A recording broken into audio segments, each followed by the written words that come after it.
people globally succeed at school or work. And without further ado, Zuby, if you could please present on Think and Zoom.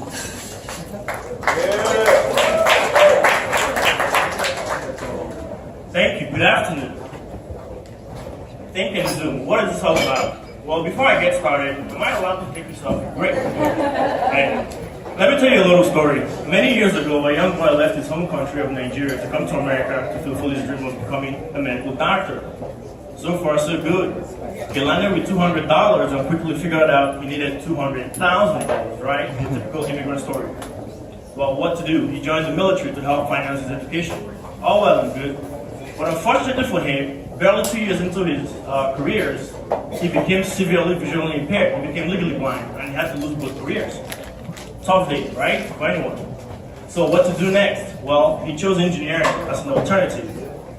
Again, unfortunately for him, many years after his engineering career kicked off, he lost that career as well due to visual impairment. Well, what is this visual impairment? This is a situation where people become halfway blind. Like myself, I have 3 eye defects that I'm working with right here, even though you can't tell. And today, it is causing a lot of problems that I'm going to talk about in the next slide. So, this is a $100 billion problem. This is the quickest way to build a unicorn company, right? 285 million people are affected. But despite that amount being spent, what do you get? A 90% illiteracy rate.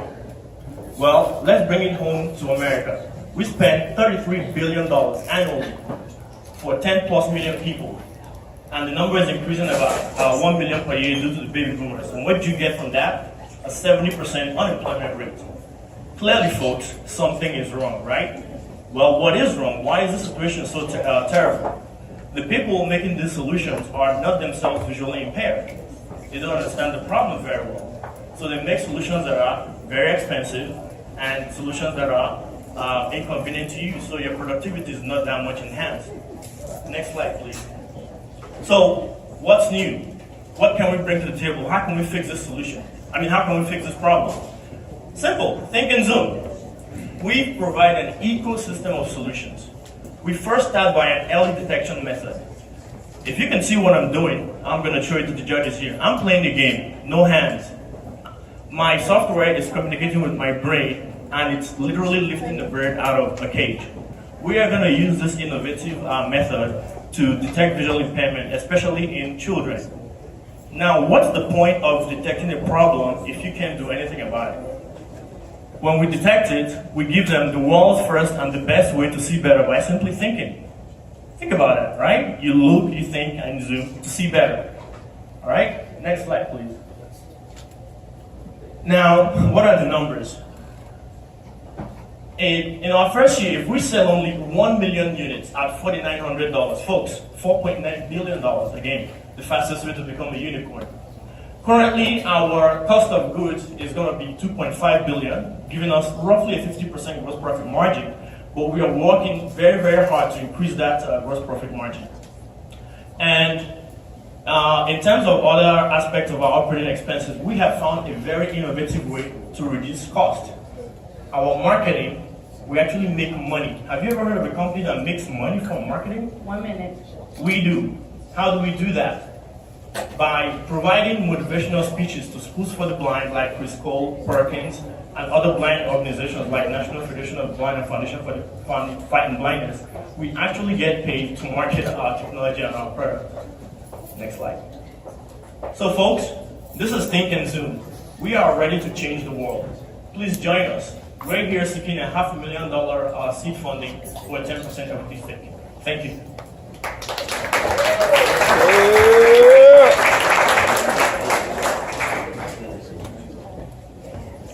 Question?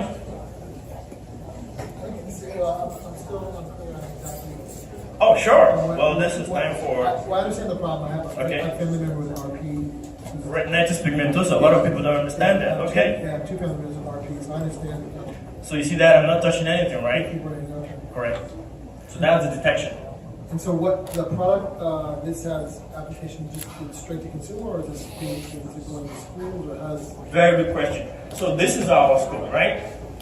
This game is an interface, okay? We're going to run it in the schools. for detection. It's going to be free, right?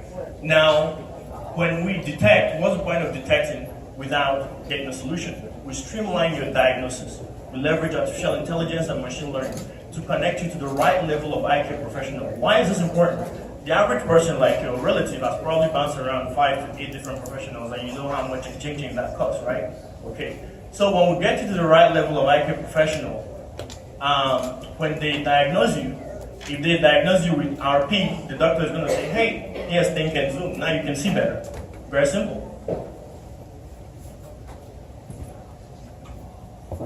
Judges, questions? So it's kind of a headgear unit. I'm sorry? It's a headgear unit that works with an app. This is a minimum viable product, right? When we're done, we're going to make something that looks exactly like this to help people see better. I'm sure you've seen Snapchat's glasses, right? Exactly. So that's where we're heading. And our target is late 2018, early 2019. And since there are a lot of questions, so let me tell you all some of the things we've done so far. We have been able to foster very strong relationships at Johns Hopkins Medicine in the East Coast and all the way to the West Coast to the USC School of Medicine. So we have world-renowned doctors who are willing to help us build this product. Now, back to your question. We're going to build a backend that is going to be HIPAA compliant, right? So all that detection information is going to go to that server. Local optometrists, ophthalmologists are going to be giving us $99 per month to sign up so that they can be getting customers, right? Meanwhile, places like Johns Hopkins, Dell Medical School, USC School of Medicine, they'll be getting valuable research information so they can be training their new doctors. I mean, if you look at it today, if you were to ask a medical institution, how can you conduct research for 1,000 patients? It's mind-boggling, it's impossible. But we're going to leverage research toolkit thanks to Apple. And an example of how this has been done is Mount Sinai was able to conduct a 25,000 patient research by leveraging research toolkit. This has never, ever been done before on planet Earth. And we're going to use that method to provide the best world-class research to institutions. And, sure, go ahead. Very good question. So like I mentioned earlier, our marketing strategy, we've been able to find a way to shrink that to zero. So we actually make money by going to speak at places where, as they say, where the animals gather to drink water, right? So all the organizations that cater to the blind, Perkins School for the Blind, the School for the Blind, Foundation of Blind and Blindness, National Federation of the Blind. So we go to these places, we talk about what we're doing, and they get very excited and can't wait, right? But also, last month we had the opportunity to actually speak with the US Congress. That's right. Assistive technology devices are very expensive and they are not covered by medical insurance. So what's the next best thing? Well, we are pushing an Access Technology Affordability Act. That way, if you buy our device at $4,900, over a 2-year period, you're going to get a tax rate of $2,000. That's going to make it easy for you to buy our device. Additionally, Health and Human Services has a price cap of $5,000. Our device is already priced at $49, so we know that 70% of our sales is going to go to them very easily. We're not going to have a problem there.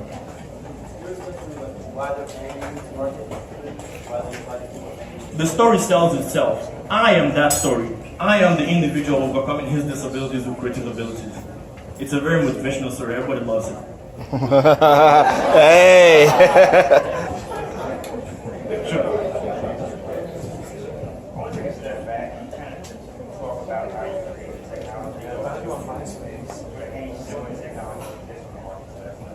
Great question. How I created that is by leveraging my medical education, my engineering education, being visually impaired myself. I mean, it's hard to believe, but I am. Having gone through non-visual training at School for the Blind. So I understand the full spectrum, right? That is what is missing in today's companies. They just don't get it that much. And not only that, I belong to several organizations like the National Federation of the Blind, Foundation of Fighting Blindness. So, I mean, I consume blindness all day long, right? And I just happen to just have the skills and the tools to come up with the solutions. I mean, all I wanted to do was just to see better. Like the first time this occurred was at the DMV. I put my eyes into the scope. I couldn't see anything. I just wanted, is there something I could just put on to just make it, just better? And that was how we came about. The electroencephalogram, the EEG headset, the brain computer interface, artificial intelligence, those are simply tools.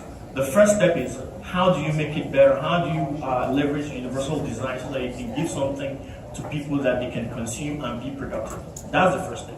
All the rest are tools. If something else comes out, 2 years from now called XYZ, we're gonna swap out and use that. Great. Any other questions from the judges? Very well patent protected. How many what? 2 and some more pending. We don't know. It takes a few years. Okay. Thank you so much, Thank you. Zuby. Thanks, and Zoom.